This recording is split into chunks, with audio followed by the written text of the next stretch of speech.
మల్కన్గిరి నుంచి భద్రాచలానికి నూతన railway line ఏర్పాటు కోసం కేంద్ర కేబినెట్ ఆమోదం తెలపడంపై భద్రాచలం వాసులు హర్షం వ్యక్తం చేస్తున్నారు.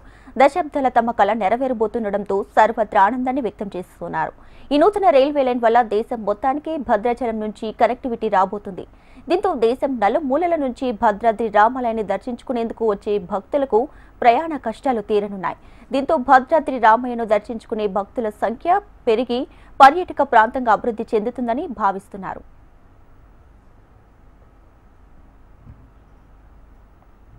తెలంగాణ రాష్ట్రంలో కొత్తగా నిర్మించనున్న 15 రైలు మార్గాల్లో భద్రాచలం టు మల్కన్గిరి రైల్ ప్రధానమైంది. ఈ లైన్ ఏపీ, తెలంగాణ, ఒడిశాకు కనెక్ట్ అయి ఉంటుంది. మల్కన్గిరి నుంచి ఏపీలోని అల్లూరి సీతారామరాజు జిల్లాలో ఉన్న చింతూరు మీదుగా భద్రాచలం వరకు కొత్త రైల్వే లైన్ ఏర్పాటు చేయనున్నారు. ఈస్ట్ కోస్ట్ రైల్వే ఆధ్వర్యంలో ఈ లైన్ నిర్మాణం జరగనుంది. 186 కిలోమీటర్ల పాటు వేసే ఈ రైల్వే లైన్కు 3,592 కోట్ల వ్యయమవుతుందంటూ అంచనా వేస్తున్నారు. పూర్తిగా అటవీ ప్రాంతంలో ఉండే ఈ రైల్వే లైన్ నిర్మాణం కోసం 213 వంతెనలు నిర్మించాల్సి ఉంది. అందులో 48 భారీ వంతెనలు కూడా ఉండనున్నాయి. ప్రస్తుతం ఒడిశాలోని జైపూర్ నుంచి మల్కన్గిరి వరకు రైల్వే లైన్ పనులు జరుగుతున్నాయి. అక్కడి నుంచి భద్రాచలం వరకు కొత్తగా నిర్మించనున్నటువంటి మార్గం వల్ల ఈ ప్రాంతానికి మరింత ప్రయోజనం కలగనుంది. ఆదివాసీ ప్రాంతాల్లో రవాణా సదుపాయాలు మెరుగుపడనున్నాయి.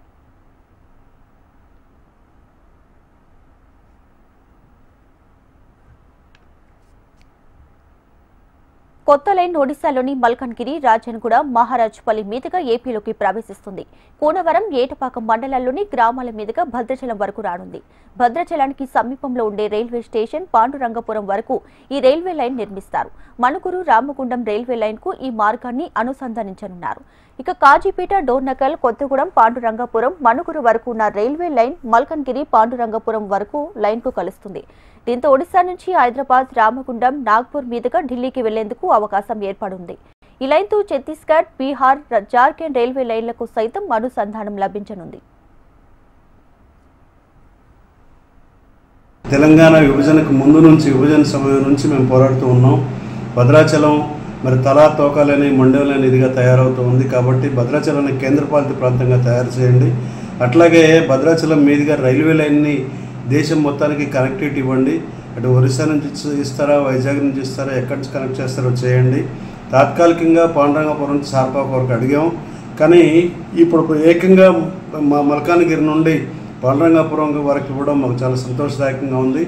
ఈ ప్రాంతం భవిష్యత్తులో మహర్దశ ఉంటుందన్న సందేహం లేదు.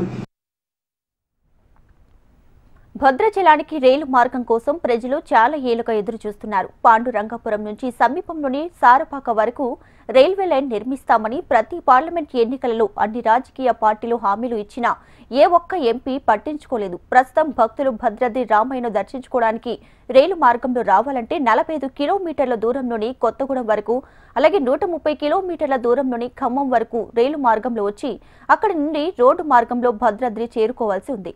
ఇప్పుడు మల్కన్గిరి టు భద్రాచలం రైలు మార్గం నిర్మాణానికి కేంద్రం గ్రీన్ సిగ్నల్ ఇవ్వడంతో భద్రాద్రి వాసులతో పాటు దేశవ్యాప్తంగా శ్రీరామ భక్తులు ఆనందాన్ని వ్యక్తం చేస్తున్నారు. అన్ని అనుకున్నట్లుగా పనులు కొనసాగితే 2031 లోపు ఈ రైల్వే లైన్ అందుబాటులోకి వస్తుందంటున్నారు అధికారులు. దశాబ్దాల కాలంగా భద్రాచలానికి రైల్వే లైన్ రావాలని ఎన్నో పోరాటాలు చేసినటువంటి ఎంతో ఉద్యమకారులు ఉన్నారు. కానీ అటువంటి పరిస్థితుల్లో రాలేదు. కానీ మరి మొన్న కేంద్ర ప్రభుత్వం జస్ట్ ఒక 6-7 నెలల నుంచి ఈ ప్రక్రియ మల్కన్గిరి నుండి భద్రాచలానికి కొత్తగా రైల్వే లైన్ వేయటం అనేది గొప్ప ప్రక్రియ. అది ఖచ్చితంగా భద్రాచలానికి వస్తే ఈ యొక్క భద్రాచల ప్రాంతం కానివ్వండి, చింతూరు కానివ్వండి, అలాగే నెల్లిపాక కానివ్వండి, అలాగే ఇలాగా గిరిజన ప్రాంతాలు అనేక రకాలుగా అభివృద్ధి చెందుతారు.